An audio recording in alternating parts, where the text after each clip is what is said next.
I'm Bob Brill. He's Eric Kramer. Welcome to Kramer and Brill Fantasy Football Podcast and now a video cast as well. And you can hear the podcast wherever you get your podcast. Also, you can see the video cast on YouTube by going to my Bob Brill YouTube channel or by finding the links for all of this at kramerandbrill.com. That's the easiest way. Just go to the website.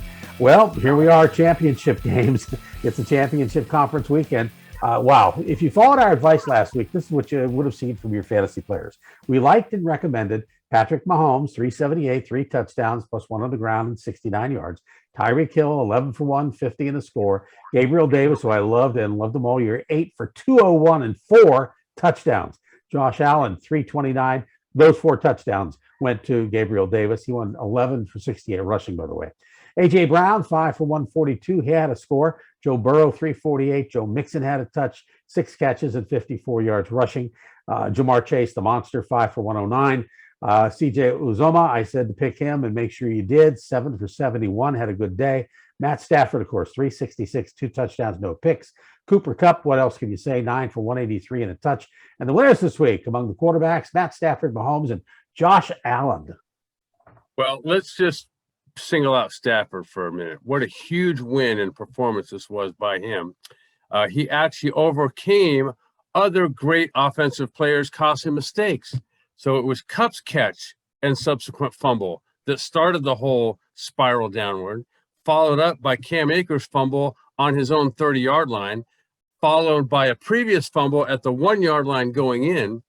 And so it wasn't the great GOAT like Chris Collinsworth was so willing to point out about Brady and him being able to affect games like this. No, it was Stafford.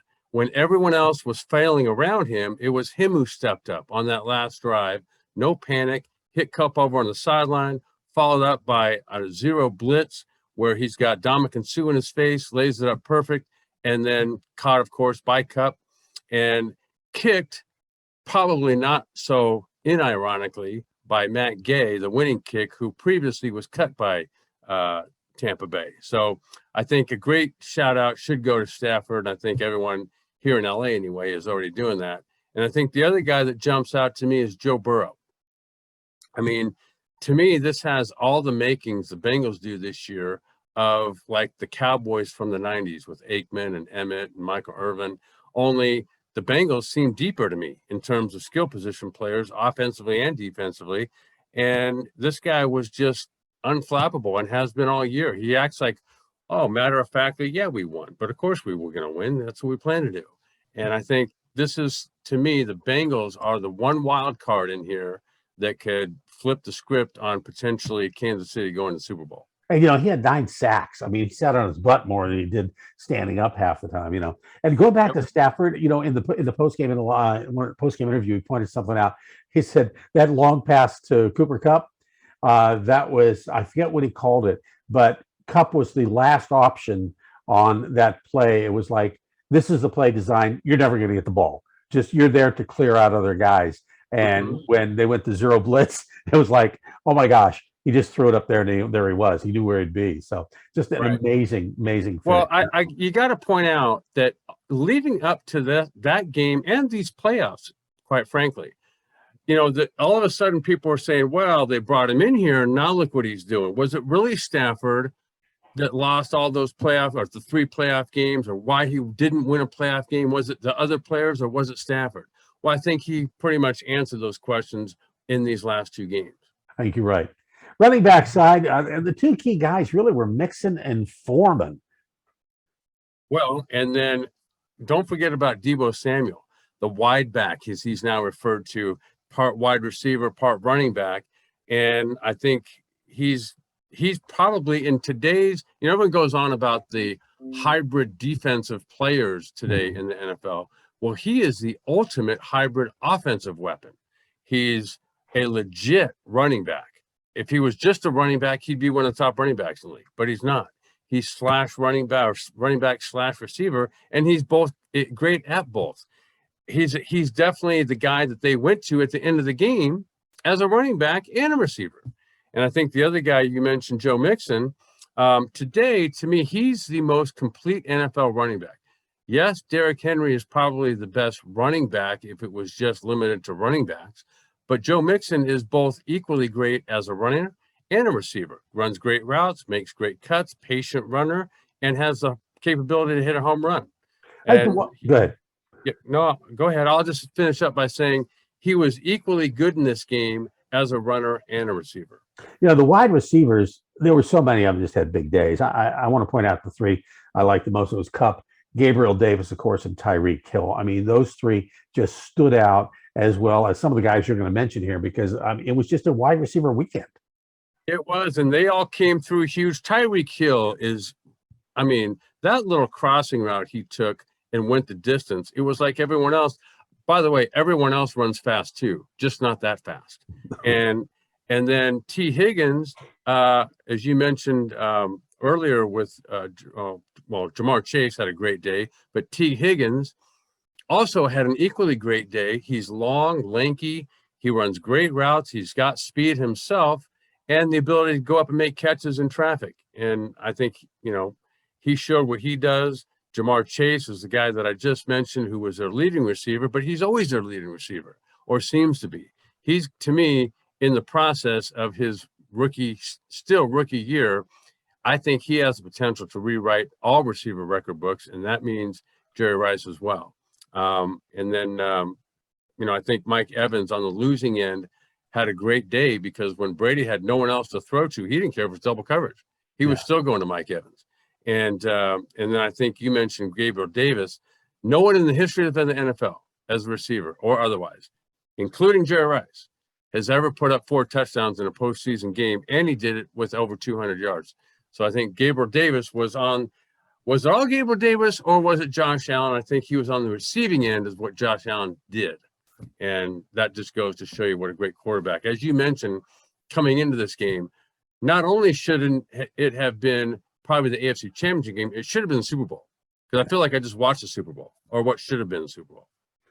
Gabriel Davis, it's the reason I'm not cutting him in this offseason in my Dynasty League. I picked him up, and I saw the potential for this guy. I was looking for him early on, and I was like, and he's kind of floating there, wasn't getting the chance. But I knew if he moved up the depth chart, he would be something special, and he's really turned into it. The losers. Now, I think the NFL is a big loser this week, because forcing teams to play 59 minutes and 56 seconds, beating each other's brains out, when all they had to do was flip a coin and let one team kick a 50-yard field goal. On the other hand, at the same time, the NFL is the winner, because the game is called football. Kickers most often lead their teams in scoring, and that's exactly how the NFL, most games are played week to week, come down to a kick. And so when you got to the point in the season now where it's the better than the rest playoff teams, why shouldn't a game come down to a kick to win it? Oh, wait, I'm sorry. The Steelers aren't in the playoffs this weekend. So maybe you can tell me, is this part of Steeler playoff withdrawal? No, you know what it is? I'm sitting here looking, and every week the field goals get longer. And pretty soon, we're going to have a guy trying at the end, with time runs out, a 75-yard field goal, and he's going to make it. And then he's going to have an 85-yard field goal. And just like Alex Karras said, when he used to end his comedy routine after he retired from the NFL, he'd come in and say, 2 teams beat each other's brains out for 59 minutes and 59 seconds, and on comes this little guy from Bulgaria, runs on the field, he's a kicker, and says, I'm going to kick a touchdown. What else can you say?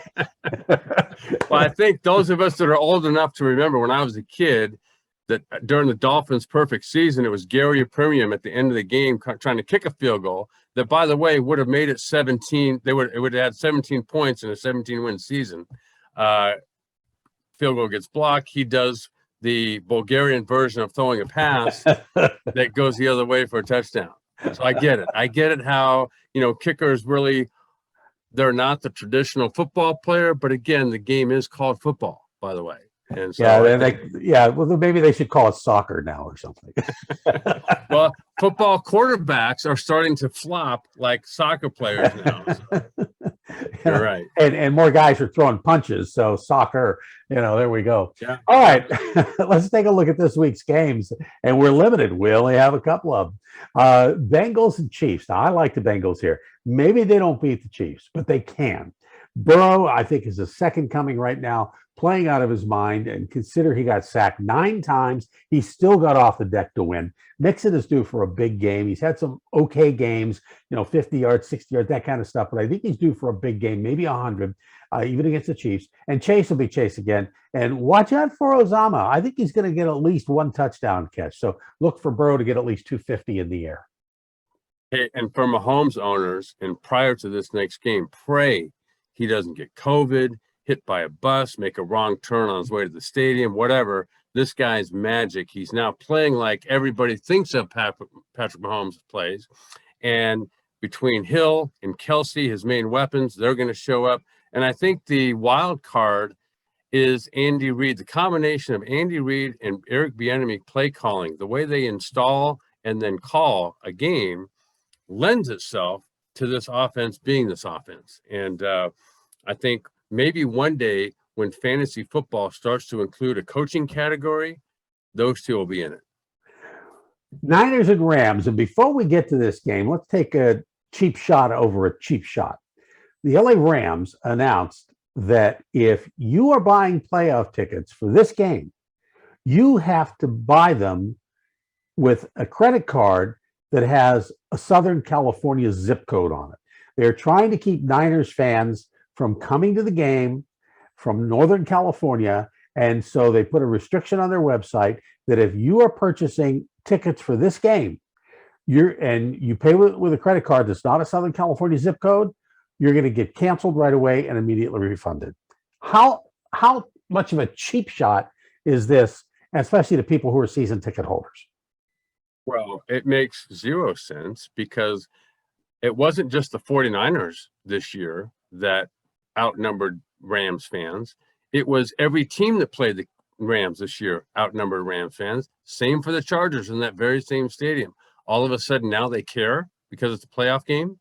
This makes no sense. I think it's part of the NFL again, and a team in this particular case, trying to control its season ticket holders or people who buy tickets to the game. It makes no sense. Think of how many years there wasn't a team here. My son, Dylan, grew up being a Chiefs fan because there were no LA teams.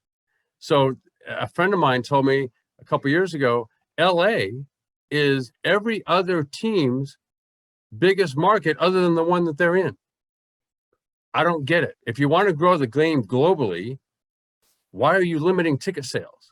And not only that, you're talking to season ticket holders who paid anywhere from $6,000 to $50,000 for a seat license just for the privilege to buy tickets to these games. And hopefully, not everybody can go to all the games. Some people buy them as an investment and they promote it as an investment. When you go to buy your season tickets, that's promoted. The salespeople promote it as an investment. You can hold on to it for years. Every NFL team does that. And they charge you the opportunity. They charge you thousands of dollars for the opportunity to buy those tickets. And then you have to, of course, buy the tickets to the games too. You don't just get handed those tickets. And now you have maybe a once in a lifetime opportunity for some folks to buy playoff tickets. And maybe they can't go, but they see they can make some money on it and they want to sell those tickets to whoever, and they should be allowed to sell those tickets forever. I don't get it. I mean, to me, this is one of the cheapest shots I've ever seen in sports. If I had a gavel right now, I'd bang it and say case closed. Well, let's get to the game. Niners and Rams. Despite all that, I think the Rams are the team of destiny, and seeing them come back after blowing that big lead, I believe they're really the team of destiny. Stafford is clicking. Kupp is unstoppable. And between Akers and Michelle, I think they're not going to be stopped. Look for Beckham to get a pair of touchdowns in this one. Kupp to catch at least 9 or 10 passes. That's what he's doing all year. I like Higbee for key yards, and the defense is going to dominate. I look for this one to be a lopsided high-scoring game, which might just come down to a field goal anyway. Probably not. But I think this is going to be one of those high-scoring, lopsided games. We'll see. Well, when you mention the Rams as a team of destiny, I've got 2 words for you. 6 straight. As in games the Niners have beat the Rams. And I don't, the 49ers last week took what I think is the best offense in the NFL and limited them to 10 points. So I don't think this is going to be an up and down track meet. So not by the Niners and not by the Rams. I think both defenses are going to have something to say about that. They both have suffocating ones. And so, I half the time Garoppolo plays like he's being paid by the other team. And, I think you still, though, have Kittle and you still have Deebo Samuel, who are two offensive game wreckers. I'd still bank on them. And then when you talk about winning ugly, they make you look ugly while they win. And so again, I don't know who's going to win this game. The jury's still out, at least in my mind. But I think the 49, I think it's going to be a very low scoring game, not high. And it will come down, I think, to a game-winning kick, or possibly game-winning blocked punt like they did against the 49ers did against Green Bay. So you're saying special teams are going to be the key to this game? Could be. It's third of the game, yeah. Got it. Well, don't forget, next week, we're going to record late in the week, so probably right around Thursday, we'll have our special Super Bowl show, and joining Eric and myself will be a former Rams quarterback and Super Bowl player, Vince Ferragamo, and former Lions quarterback and also teammate of Eric, Rodney Peete. They'll be joining us, so we'll be the four of us, and we'll be kicking that around and kicking the football around, whether it's soccer or football, we'll be kicking it around next week. So join us for that. And there you have it, Kramer and Brill, Fantasy Football Podcast, now video cast too. You can hear the podcast on iTunes, Stitcher, Libsyn, Odyssey, and wherever you get your podcasts. And now you can also see the video cast on YouTube by going to my Bob Brill YouTube channel, or by finding the links for all of this at kramerandbrill.com. That's the easiest way. For my friend and colleague, Eric Kramer, I'm Bob Brill. We'll see you next time.